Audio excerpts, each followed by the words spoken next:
Hi friends, welcome back to our channel Siri Sandadi. ఎలా ఉన్నారు అందరూ? నేనైతే చాలా బాగున్నాను. ఇవాళ ఒక ఇంట్రెస్టింగ్ రెసిపీ. అదేంటంటే, మనకి మిల్లెట్స్ రోజు తినాలంటే బోర్ అనిపిస్తుంది కదా.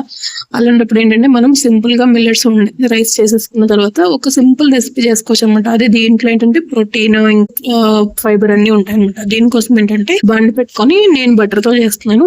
ఒక స్పూన్ బటర్ వేసుకొని దాంట్లో ఏంటంటే నేను ఫస్ట్ పన్నీర్ ఫ్రై చేస్తున్నాను అనమాట.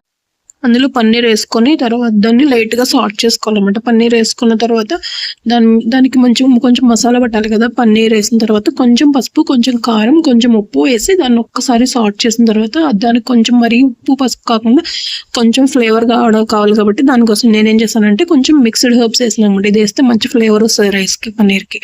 సో అవన్నీ వేసేసిన తర్వాత దాన్ని ఒకసారి కొంచెం మంచిగా సాల్ట్ చేసుకోవాలి. సాల్ట్ చేసిన తర్వాత ఏంటంటే దాన్ని పక్కన పెట్టేసుకుని ప్లేట్లో తీసుకున్న తర్వాత అదే బండిలో ఆయిల్ వేసినప్పుడు ఆయిల్ వేసిన తర్వాత ఒక స్పూన్ ఆయిల్ వేసిన తర్వాత దాంట్లో కొంచెం జీలకర్ర వేసి ఫ్రై చేస్తున్నాను అనమాట.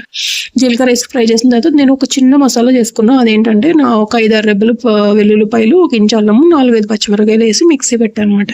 దాన్ని పేస్ట్ చేసుకున్న తర్వాత ఆ పేస్ట్ వేసి ఫ్రై చేసి నేను కొంచెం కార్న్ వేస్తున్నాను. ఇందులో కార్న్ ఇంకా కావాలంటే క్యారెట్, క్యాప్సికమ్ అవి కూడా వేసుకోవచ్చు. నేను అయితే కార్న్ వేసిన తర్వాత పన్నీర్ కూడా వేసేసి పక్కన పెట్టుకున్నాం కదా, ఫ్రై చేసి అది కూడా వేసేసి తర్వాత ఉడకబెట్టి ఆల్రెడీ పక్కన పెట్టుకున్నాం కదా మిల్లెట్స్ పక్కన పెట్టుకున్న రైస్ కూడా ఇందులో కలిపేసుకోవాలన్నమాట. ఇందులో వేసేసిన తర్వాత దాన్ని ఒకసారి బాగా కలుపుకొని ఆల్రెడీ మనం ఓన్లీ పన్నీర్కి వేసాం కదా మసాలా, మిగతా దానికి ఏంటంటే కొంచెం మనకి దీనికి సరిపడా కారము, ఉప్పు, కొంచెం గరం మసాలా వేసుకోవాలన్నమాట. అవన్నీ వేసుకొని ఒకసారి దీన్ని మంచిగా ఫ్రై చేసి ఒక 2 మినిట్స్ అట్లా మూత పెట్టి స్టవ్ మీద పెట్టేసుకోండి.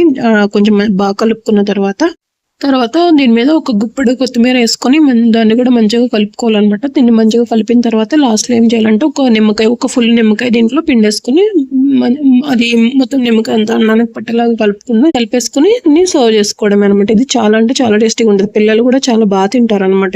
దీంట్లో ఏంటంటే ప్రోటీన్ ఉంటుంది, కార్బోహైడ్రేట్స్ ఉంటాయి, ఫైబర్ ఉంటుంది, అన్ని ఉంటుంది. ఫుల్ మీల్ అనమాట. దీంతో మనం చిన్నగా కొంచెం రైతా పెట్టుకొని తింటే మీల్ కంప్లీట్ అయిపోతుంది అనమాట. తప్పకుండా రెసిపీ ట్రై చేసి నాకు ఎలా ఉందో చెప్పండి. ఈ రెసిపీ కానీ మీకు నచ్చితే please like, share and subscribe. Thank you so much.